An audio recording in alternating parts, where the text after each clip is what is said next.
Alam mo mga magulang nung 80s may pagkaganon. Anak, maglas Yan, ka. yan, yan, yan, yan, yan, yan, yan. Halika Kanta nga. mo mga ninong. Kanta mo sila. Kanta mo mga ninong. Oo. Di ba? Ganon. Anak ko yan. Oh, Ikaw, diba? Madam Chair, anong mga Mga Christmas memories ko. Oo. Ang nanay at tatay ko kasi empleyado ng mga mall. Oo. So, pag Pasko, busy sila. Yes. Late na sila uuwi, ganito, ganyan. Only child ako for 11 years. Mag-isa lang ako sa bahay. Wala Oo. akong, doon ako natutong magluto. Ala. Yan ang kwento ng luto kasi ako ang assistant ng lola ko lola. sa kusina. Maghanda ng Noche Buena para sa Ikaw ang lahat. sous chef. Ako ang sous chef. Ah. So as early as 7, 8, nagluluto na ako din. Mami ang tawag namin sa lola namin. Luto ako, ganyan-ganyan. Tapos binigyan ko yung kapitbahay namin. Sobrang maano kami, Oo. lola namin mapagbigay. Ang sarap mo kapitbahay. Tas ayaw tanggapin. Oh. Tapos kinakantan ko ng Christmas song kasi makulit din akong bata. Happy, happy. Oh. Ayaw pakinggan. Bakit po Muslim pala sila? Sa gagawin na. Pinapaalis ako. Sorry naman. Hindi ko nga, kasi siya 7 years old lang. Ako malay ko ba dun? Oo. Hindi ko na ba, Muslim pala. Sorry Hindi ko- naman. Sorry po, hindi ko naman po alam. Oo. Pagkatapos nun, hindi ko na sila binabad. Happy holidays na lang. Ganun. May kwentong Pasko rin ako niyan. Isang Pasko na wala kaming handa. So, nag-iintay lang kami ng may kakatok na kapitbahay. Di ba yung kakatok bibigyan ka ng sama-sama Oo, na doon? di ba ganun yun eh, May dati. pansit, may gelatin na pink, na may pasas. Na may pineapple, May pasas. Bibigyan ka Oo. yan. Tapos ando Shanghai. Nag-iintay kami ganun. Sana may kumatok na. Ito na, finally. Eto. Aling Glo. Ayan na. Aling Glo. Kunyari, ano pa? Tagalan mo muna. Parang hindi naman naratang abang-abang. Hindi nakakaya, oo. Para hindi mukhang eager. Oo. Pagbukas, bumungad agad yung ano nga, yung pink na gelatin. Tsaka Sarap. Ay, ito. Sige, ang pink yan. Kasi dead mo na. Pagsarang ng pinto. Pak! Dinumog. Yung pansi. Te, nahirinan ako, te. Oo. Pinagati-hatian yung Oo. magkakapatid. Patay gutom. Alam mo, natatawa-tawa tayo, pero I'm sure merong kwerdas ng emosyon na gano'n. Oo. Nung sinabi ni Pokong na walang handa, Wala. nag-aantay kayo sa Wala. kapitbahay. Ilan ba kayong magkakapatid? 12 lang naman kami. Ang onti Grabe lang. naman. Kasi nga, ang nanay ko, Napakadasalin ang ng nanay ko mo. madighayan buntis. Hindi ko rin Grabe. alam. Kaya buntis na Pag, agad. pag binuksan mo yung dictionary, fertile, yung definition may picture ng nanay ni Oo, Poco. yeah, siya agad. Ganun. Hindi, totoo yan. Dapat nga, lampas kami sa 12. Kasi 3 beses siya nakunan. Oh. Tapos may kapatid din kaming namatay. Dapat yun yung pang-apat. So, 16 kayo dapat. Oo, 15 dapat. Tama, 16. Tama, Di 16. marunong magmat, maganda sana. Sorry kasi sa school namin, nag-ano na nga addition, absent ako. Absent ako nun. Pero mabalik ako. Naalala ko to sa isang interview mo, may kwento ka tungkol sa Christmas tree. Ay! Ayan. Sige, i-share mo sa amin. Dahil nga marami kayong magkakapatid, Oo. walang budget, gano'n. So, yun na nga. Pagka Pasko, ang daming na bumabaliktad. Ba, mabaligtad? Ano ibig mo Na sabihin? walis tingting. Bakit? Oo nga, Babaliktarin mo gusto ko yun. malaman yan. Lalagyan Bakit mo na, kaya baliktad? lalagyan mo ng mga bulak. Tapos, lalagyan mo na yung balat ng candy na may bato. Yan ang Christmas tree namin noon. Tapos, finally, yung ate ko nagtrabaho sa isang mall. Unang-unang sweldo niya, binili niya ng Christmas tree. Oo. Ay, Diyos ko, day. 6 feet ang binili. Wow! Ay, kasi magpapasko ng unang sweldo niya. Umuupa kami nun sa silong, sa Pasig. Umuupa lang kami sa silong ng bahay nila Aling Maria. Sumalangit na wa. Ayan. Tapos, At saka talagang may detalye, ha? Oo. Di inayos na. Tulong-tulong kami nagkumpuning. Nung matapos, nakaganon yung... Kasi Bumalik ko! 6 feet ang Christmas tree. Ang bahay nyo ay Silong lang, 5 5 feet lang. Tapos, yung star na kalabas sa bintana.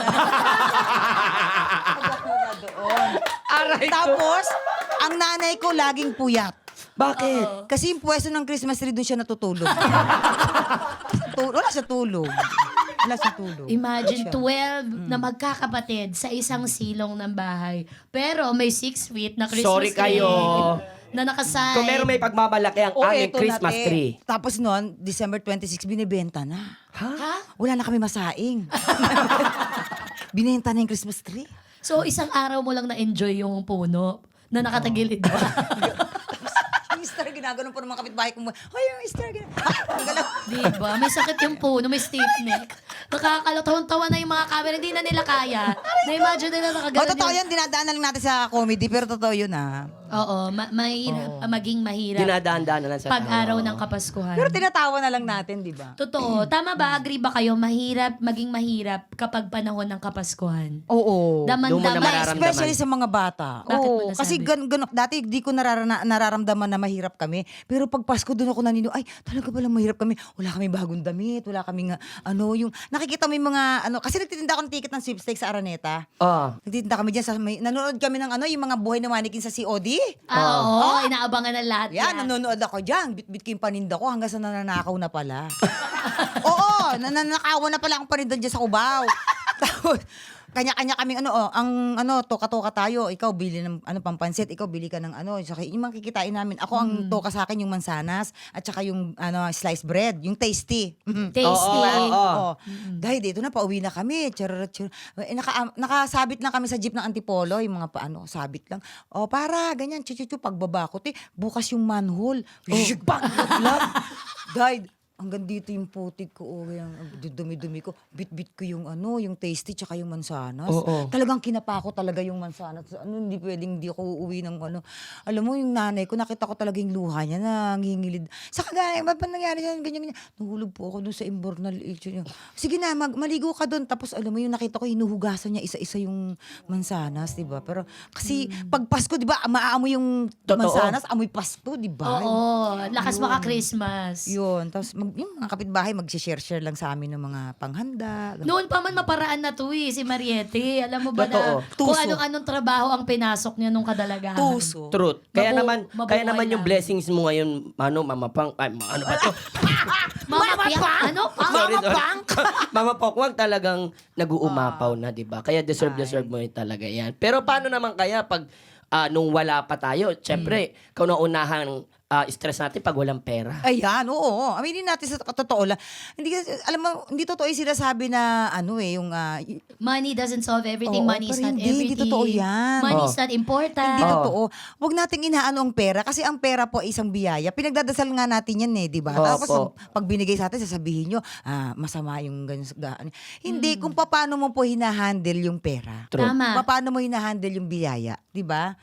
Yun. Kaya pag walang pera, totoo naman stressful. Tingnan mo, pinapalago Diba? niya pa, nagnegosyo pa siya. Hindi lang nakontento sa kung ano meron. Oo. Pinapaikot. Tama. Magbibigay tayo ng trabaho sa mga, especially mga single mom. Kasi nagtatrabaho sa akin puro mga single mom. Uy, perfect. Ine-effort mo talaga to na sila yung priority mo Oo, bigyan ng dapat. work. Ang galing. Kung may single dad din na Uy. bakit hindi? Di ba? Tama. Oo. Naghahanap ng trabaho. Nung wala kang pera, tas ngayon nagkaroon ka na ng pagkukunan. So, eto na yung buhay mo ngayon. Would you say it's better? Mas less stress ba ngayon na may pera? O noon, okay din naman kahit walang pera? At ano ba talaga yung kahulugan ng Pasko sa'yo noon? Oo. Kahulugan ng Pasko sa akin dati, dahil wala nga, di ba? Parang kung ano yung nandito, be happy, be na lang. Kasi Contentment. ito talaga ito lang, wala tayong magagawa, di ba? Doon nagsisikap ka naman. True. Now na nakakaluwag-luwag ako, di ba? Thank you Lord sa lahat ng biyaya. Share. Share natin yung blessings dun sa naranasan yung stress mo dati nung wala ka pa. Yun.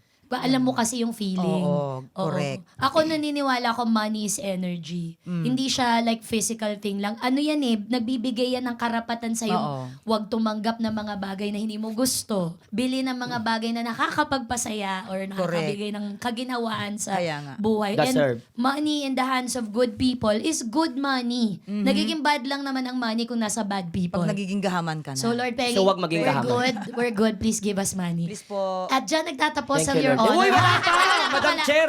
Sorry. May tanong pa ba? You know!